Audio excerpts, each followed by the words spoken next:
ಅತಿ ಹೆಚ್ಚು ನಿರೀಕ್ಷೆ ಇರುವಂಥ ಸಿನಿಮಾ ಯಾವ್ಯಾವು ಇದ್ದಾವೆ 2025ರಲ್ಲಿ? For example Kantara, KD, Kichcha 47, Devil, 45 ಈ ಸಿನಿಮಾಗಳನ್ನ ಬಿಟ್ಟಿನೂ ನನಗೆ ಪರ್ಸ್ನಲಿ 2 ಸಿನಿಮಾ ಮೇಲೆ ತುಂಬ ನಂಬಿಕೆ ಇದೆ. ಯಾವ್ಯಾವುದಪ್ಪ ಅಂದರೆ, ಒಂದು ಕರಾವಳಿ, ಇನ್ನೊಂದು ಲ್ಯಾಂಡ್ ಲಾರ್ಡ್. ಈ ವಿಷಯದ ಬಗ್ಗೆ ಮಾತಾಡೋದಕ್ಕಿಂತ ಮುಂಚೆ ಚಾನಲ್ಗೆ ಯಾರಾದರೂ ಹೊಸಬರು ಬಂದಿದ್ದರೆ ವಿಡಿಯೋನ ಪೂರ್ತಿಯಾಗಿ ನೋಡಿ. ಇಷ್ಟ ಆದರೆ ಮಾತ್ರ ಸಬ್ಸ್ಕ್ರೈಬ್ ಮಾಡ್ಕೊಂಡು ಸಪೋರ್ಟ್ ಮಾಡಿ.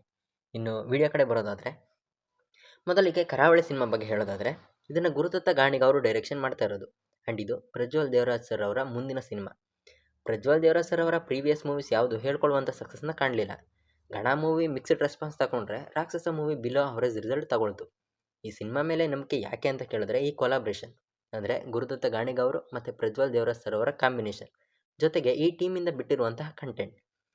ಪ್ರೋಮೋ ಮತ್ತು ಪಿಸಾಚಿ ಅಂತ 2 ವಿಡಿಯೋ ಬಿಟ್ಟಿದ್ದಾರೆ ನೋಡಿ, ಸಖತ್ ಇಂಪ್ರೆಸಿವ್ ಆಗಿದೆ. ರೀಸೆಂಟಾಗಿ ನಮ್ಮ ರಾಜ್ ಬಿ ಶೆಟ್ಟಿ ಅವರು ಕೂಡ ಜಾಯ್ನ್ ಆಗಿದ್ದಾರೆ ಮಾವೀರ ಆಗಿ. ಆ ವಿಡಿಯೋನೂ ತುಂಬ ಚೆನ್ನಾಗಿದೆ. ಇದು ಕರಾವಳಿ ಕಡೆ ನಡೆಯೋ ಕತೆ. ಆ್ಯಂಡ್ ಇದ್ರ ಜೊತೆಗೆ ಬಿಡ್ತಾ ಇರುವಂತಹ ಕಂಟೆಂಟ್ ನೋಡ್ತಾ ಇದ್ದರೆ ಸಿನಿಮಾ ಮೇಲೆ ನಿರೀಕ್ಷೆ ತುಂಬ ಜಾಸ್ತಿ ಆಗ್ತಾಯಿದೆ. ಮೂವಿ ಕೂಡ ಅಂದ್ಕೊಂಡ ರೀತಿಯೇ ಬಂದಿರಲಿ ಅಂತ ಕೇಳ್ಕೊಳ್ತೀನಿ, ನೋಡೋಣ.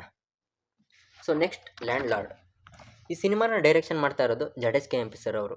ಆ್ಯಂಡ್ ಲೀಡ್ ರೋಲ್ನಲ್ಲಿ ನಮ್ಮ ದುನಿಯಾ ವಿಜಯ್ ಸರ್ ಅವರು. ಜಡೇಶ್ ಕೆ.ಎಂ.ಪಿ ಸರ್ ಅವ್ರ ಬಗ್ಗೆ ಒಂದು ಇಂಟ್ರೊಡಕ್ಷನ್ ಕೊಡೋದಾದರೆ, ಅವರು ಲಾಸ್ಟ್ ವರ್ಕ್ ಮಾಡಿರೋ ಸಿನಿಮಾ ಕಾಟೇರ. ಹೌದು, ಕಾಟೇರ ಸಿನಿಮಾಗೆ ಇವ್ರ ಬರವಣಿಗೆ ಕೂಡ ಇದೆ. ಅದಲ್ಲದೆ ಗುರು ಶಿಷ್ಯರು, ಜೆಂಟಲ್ಮೆನ್, ರಾಜಹಂಸ ಇವ್ರು ಮಾಡಿರೋ ಎಲ್ಲ ಸಿನಿಮಾಗಳಲ್ಲಿಯೂ ಒಳ್ಳೆ ರೈಟಿಂಗ್ನ ನಾವು ನೋಡ್ಬೋದು. ರೈಟಿಂಗ್ ಅನ್ನೋದು ಸ್ಟ್ರಾಂಗ್ ಇದ್ದರೆ ಸಿನಿಮಾ ಚೆನ್ನಾಗಿ ಮೂಡ್ ಬಂದಿರುತ್ತೆ. ಆ್ಯಂಡ್ ದುನಿಯಾ ವಿಜಯ್ ಸರ್ ಅವರು ಕೂಡ ಭೀಮಾ ಸಕ್ಸಸ್ ಆದಮೇಲೆ ಈ ಸಿನಿಮಾದಲ್ಲಿ ಬ್ಯುಸಿ ಇದ್ದು, ಈ ಸಿನಿಮಾದ ಕೆಲಸ ಆಲ್ಮೋಸ್ಟ್ ಮುಗ್ದಿರುತ್ತೆ ಅಂತ ಅನ್ಕೋತೀನಿ. ರೀಸೆಂಟಾಗಿ ಒಂದು ಪೋಸ್ಟ್ನಲ್ಲಿ ಡಬ್ಬಿಂಗ್ ಸ್ಟಾರ್ಟ್ ಆಗಿರೋದ್ರ ಬಗ್ಗೆ ಇನ್ಫಾರ್ಮೇಷನ್ ಇತ್ತು. ಸೊ ನೋಡೋಣ, ಮ್ಯಾಕ್ಸಿಮಮ್ ಈ ಸಿನಿಮಾ 2025 ಎಂಡಿಂಗ್ನಲ್ಲಿ ರಿಲೀಸ್ ಆಗ್ಬೋದು. ಈ ಸಿನಿಮಾ ಸಕ್ಸಸ್ ಆಗುತ್ತೆ ಅನ್ನೋ ನಂಬಿಕೆ ನನಗಿದೆ. 2025 ಎಂಡಿಂಗ್ KFIಗೆ ಒಳ್ಳೆ ರೀತಿ ಇರುತ್ತೆ ಐ ಥಿಂಕ್. ಈ ಸಿನಿಮಾದಿಂದ ಯಾವುದೇ ಕಂಟೆಂಟ್ ಇನ್ನೂ ಬಂದಿಲ್ಲ.